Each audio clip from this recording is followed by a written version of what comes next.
azterketa bat egin dauen udal gobernuak, erabakitzeko 2 hori nahikoa da edo ez, egokitzen den, Arrasateko egoera sozioekonomikoari erantzuten dutzen, gure saldata egoera horrek. Jakin nahi dugu txosten tekniko horretan ere, azterketa egin oteran Arrasateko udalak berak 2 hori erantzuteko justifikazio hori daukan, nahikoa da, gehiago izan eken edo gutxiago izan eken.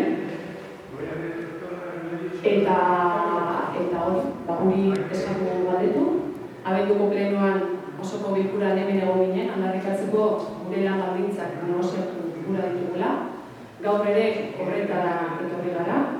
Aurreko aldian etorri ginenetik hainbat bilera ikasmo ziren ordurako, beste batzuk egin ditugu ondoren.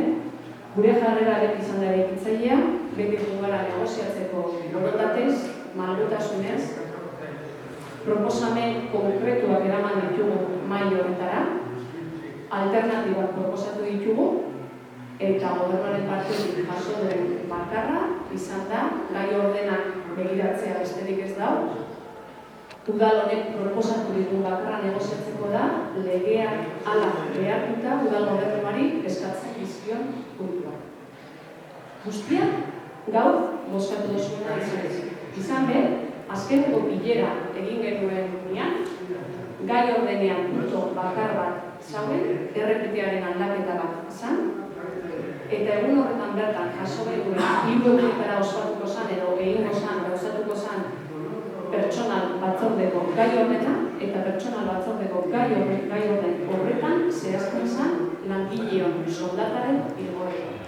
3 egun lehenago, negoziazio maila dituko edo deialdia egon zanean. Orduan, gai ordenak hartzea besterik ez daukagu ikusteko gobernuak ez daukala inungo borondaterik gurekin gure lan baldintzak negoziatzeko.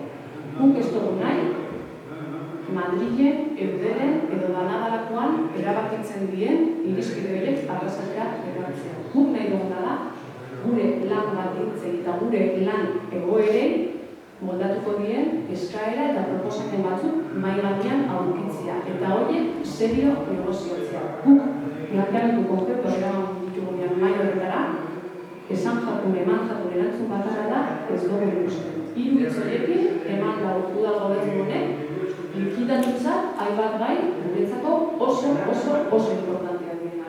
Konkretuki 7 puntu jarri ditugu mahai gainean eta horietatik bakar bat izan leke udal eremutik egon lekena. Gainontzeko guztiak borondatea bat badau Arrasateko udalean negoziatu leken gaiak horiek. Eta jarretuko dugu hori agarrikatzen.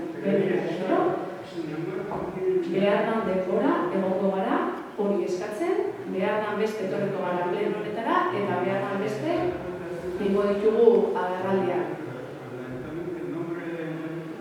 Egin behar izan ditugu eskaera konkretu batzuk idatziz, ondara diaztek egin genituen eskaera konkretu batzuk idatziz, eta oraindik ez dugu erantzunik jaso. Naiz eta eskaera idatzizko eskaera horretan, eskatu idatziz erantzuna jaso. Zaila oso handia, eta zain jarrituko dugu, gure lan baldintzak Arrasateko udalean